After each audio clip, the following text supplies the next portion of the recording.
Making surface area measurements used to be a time-consuming and laborious process. But now, using the revolutionary Acorn Area, these measurements can be done in as little as 5 minutes. Today, I'm going to show you just how simple it can be to make a surface area measurement of a sample using our Acorn Area and Area Quant software program. I'll be using 30 weight% suspension of silica nanoparticles. But before we make a measurement of that sample, we need to find the resonant frequency, which will take about 2 minutes. To do this, we use a verification standard that is provided with the Acorn Area. To make a measurement, simply fill the NMR tube with the standard and then insert it into the instrument, making sure it reaches the bottom. We find resonant frequency by clicking Setup and then Find Resonance. The Acorn Area should have already adjusted to the temperature of the room it is in. Under ordinary circumstances, the resonant frequency changes only slightly and need only be adjusted once or twice a day. If at any time you need to stop the instrument before the test is complete, you can just click the Stop button. At the conclusion of this test, your new settings will be saved automatically.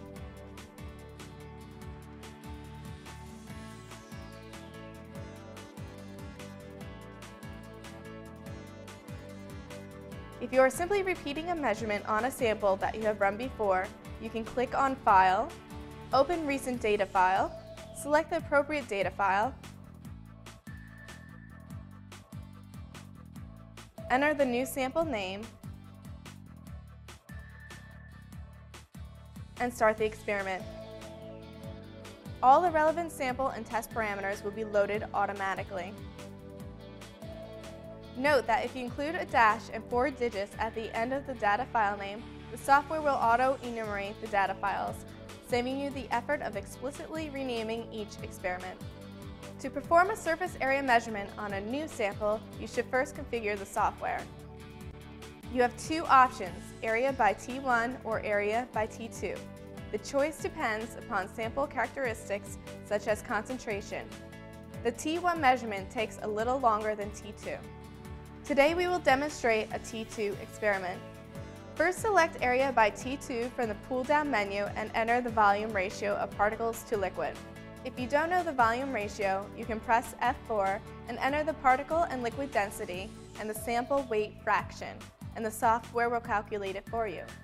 Next, enter the sample, user, and file names, and you are ready to load the sample. Make sure your dispersion is fully mixed and load your sample into the NMR tube. Do your best to keep air bubbles out of the tube. You're now ready to insert your sample into the Acorn Area. To make a measurement of your sample, simply click Start.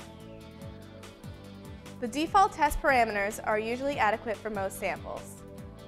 During the measurement, the progress bar updates so that you can see the experiment time graphically as well as digitally.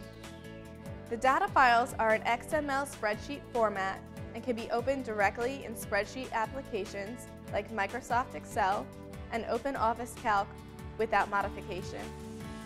The test results can also be saved as a PDF.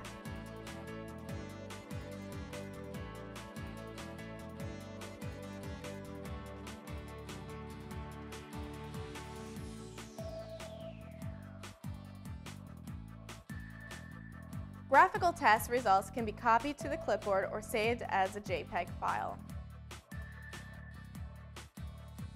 At the conclusion of the measurement, the data can be repeated or the sample can be discarded and a fresh sample measured. The measurement is non-invasive, so samples can be stored and remeasured at any future time. The measurement time varies depending on the type of sample and other specifications. But a typical length for most aqueous samples is 3 minutes for T2 and 10 minutes for T1. With routine use, it takes no more than 15 minutes to complete a measurement. The Acorn Area is also available to monitor change in the particle-liquid interface over time using the T2 as a function of time method. In conjunction with the flow-through option, you can monitor important processes that change the particle-liquid interface, such as surfactant adsorption. The Acorn Area can measure suspensions in virtually any liquid and is easy and simple to use.